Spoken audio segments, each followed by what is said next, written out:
ये तो घोर अन्याय है देव। हमने सदैव एक दूसरे के द्वारा दिए वरदानों का मान रखा है। मैंने कभी आपके और नारायण द्वारा दिए वरदानों के मध्य हस्तक्षेप नहीं किया, तो फिर आज मेरे द्वारा दिए वरदान का मान क्यों नहीं रखा जा रहा? तुम्हारे वरदान को फलित करने के लिए ही नारायण ने मोहिनी रूप धारण किया है पार्वती।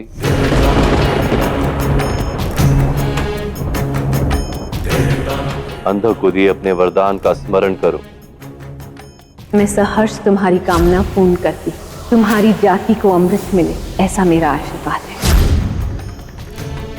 अर्थात?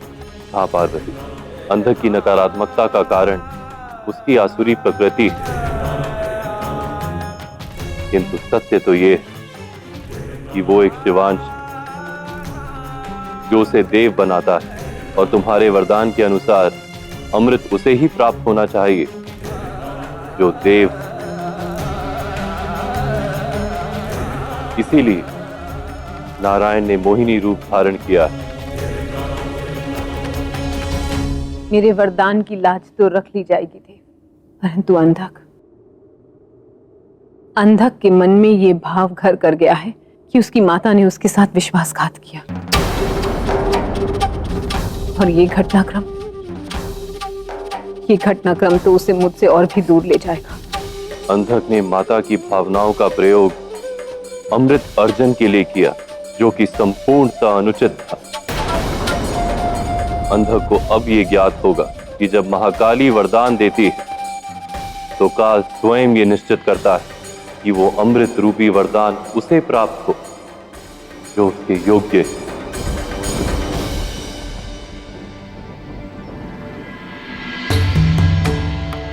धन्यवाद देव। तो क्या अमृत वितरण आरंभ करें? सभी देव पंक्तिबद्ध हो।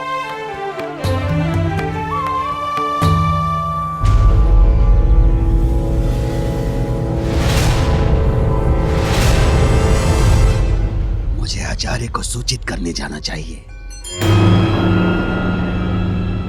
पर नहीं।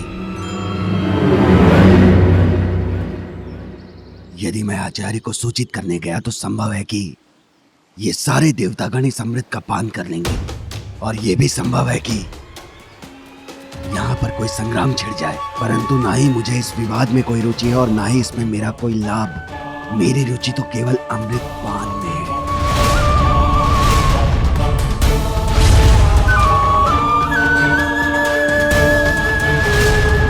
एक बार अमृत का भोग कर लूं, उसके बाद अमृत चाहे देवताओं को मिले या फिर असुरों को, इसका मुझ पर कोई प्रभाव नहीं पड़ता।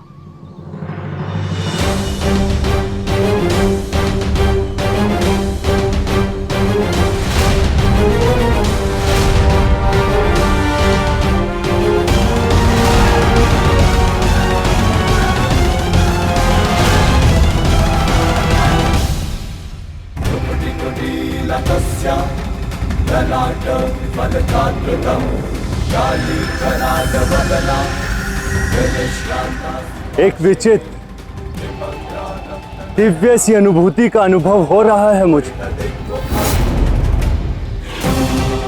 पहले आपकी माता की हत्या और अब छल से मायावी रूप धारण कर उस विष्णु ने अन्याय से आपके स्वप्न की हत्या कर दी। गुरुदेव निश्चिंत रहो, यदि देवता उस अमृत कलश के निकट भी आए ना तो मैं किसी को जीवित नहीं छोड़ूंगा।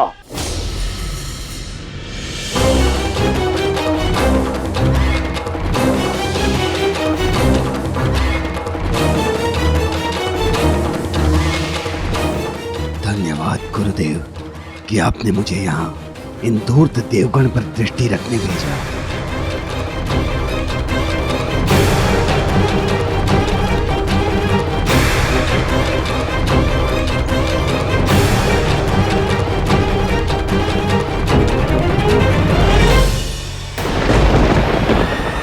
सावधान!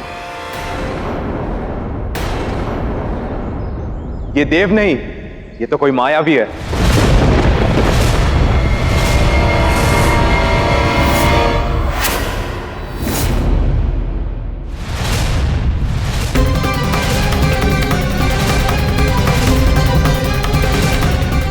कुपात्र को अमृत प्राप्त हो गया। तो मैं सृष्टि संचालक बनने का पात्र नहीं।